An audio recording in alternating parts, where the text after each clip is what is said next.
how many of you have ever attended a theology lecture, but this is no such event, so bear with me.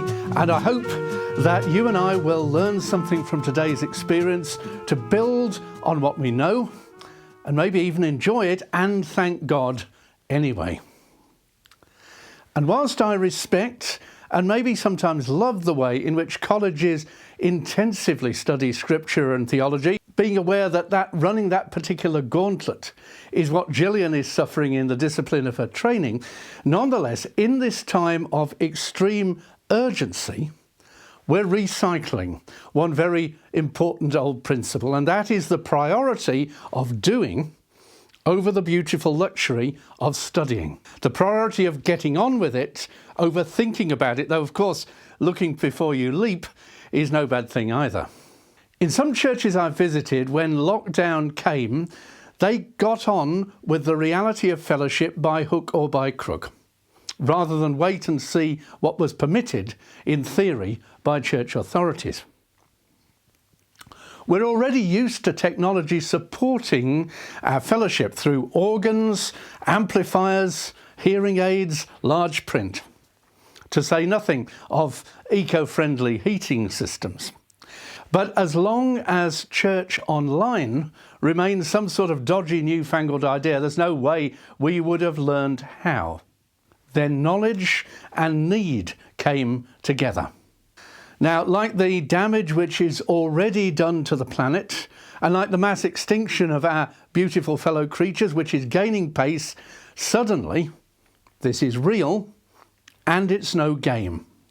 In a really endangered world, we are doing real church.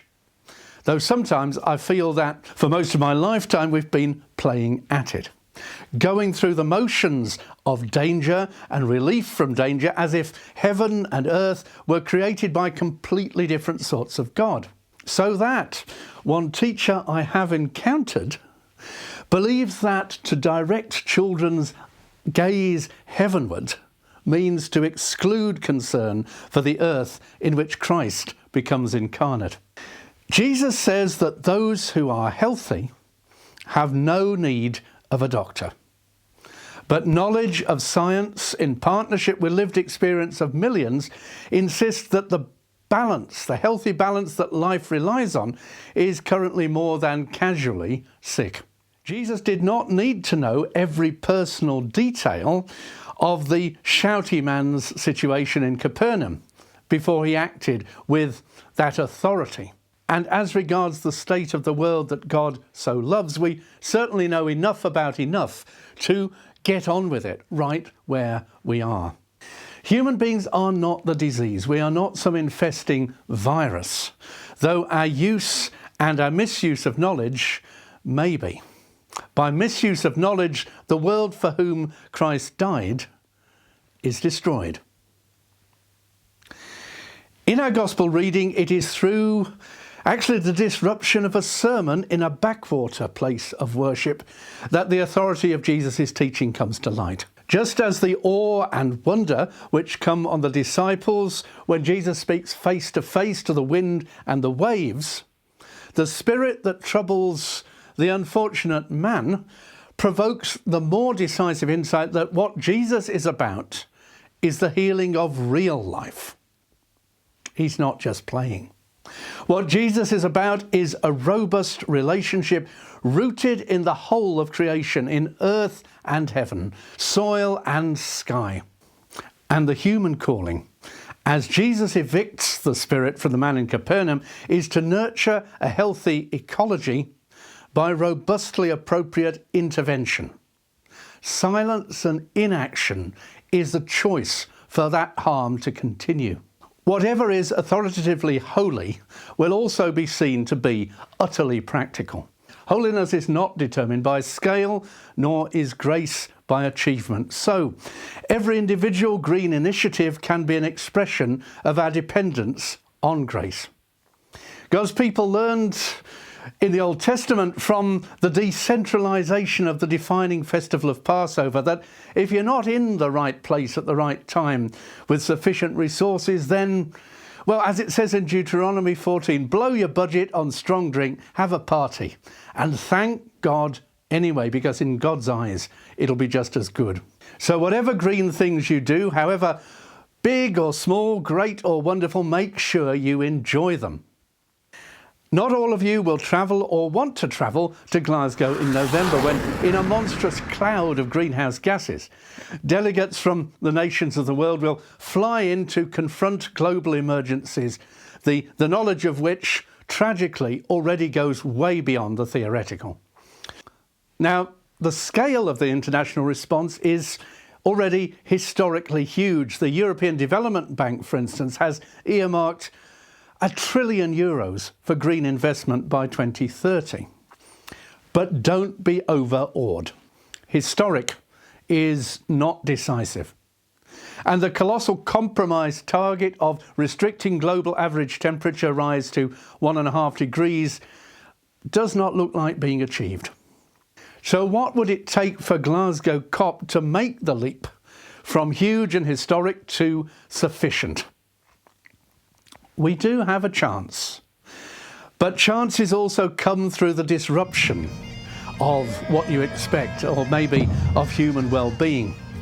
Locally and globally, the disruption of the pandemic, which has taught us so much, will be wasted if we ignore the authority of the knowledge that has come with it. Knowledge that abuse of nature on which we depend rebounds eventually on the abuser, and the chance for a green recovery too.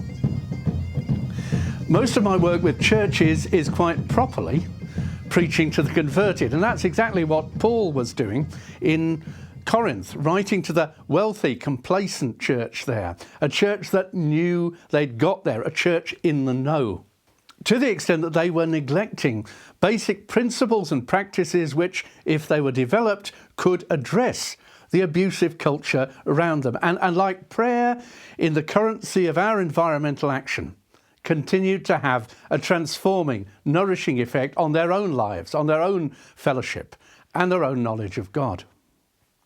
Now, I'm impressed at Paul's subtle honesty. That in one way, it is neither here nor there if you touch or eat something which has been contaminated by association with abuse and injustice. And yet the real suffering that's involved in that abuse still cries out to God.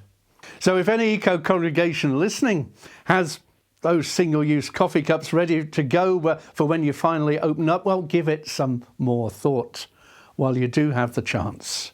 While you're locked out, while there's a disruption, make the change. For if we are serious about following Christ, if we acknowledge the covenant of care for all flesh, then that faithfulness should be conspicuous. It should be obvious to visitors, but also to our own family as well. Else, by our knowledge, those for whom Christ died are destroyed.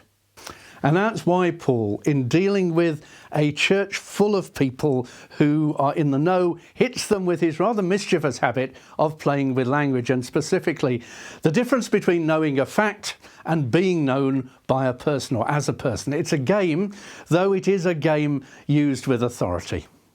You know other versions of this. Couples who've been together all their lives will still have things to learn about each other, though the beautiful depth of their knowing may build and grow from day to day, from year to year. Or it might adapt, God willing, in compassion to what they never knew when they first got together.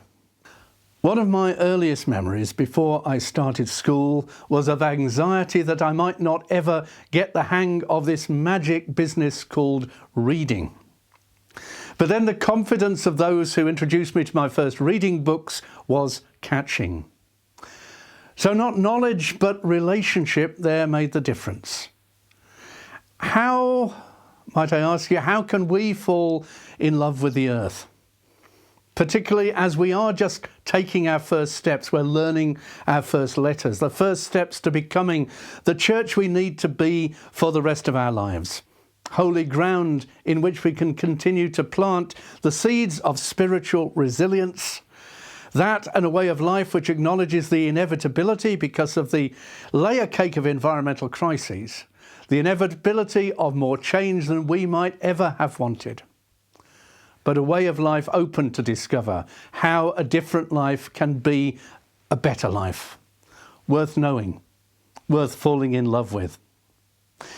And then we become astounded at the authority of the voice in our hearts asking why we ever did permit single-use plastic, why we ever permitted an obscene level of food waste or the stink of cars, and so many things we thought we never could do without.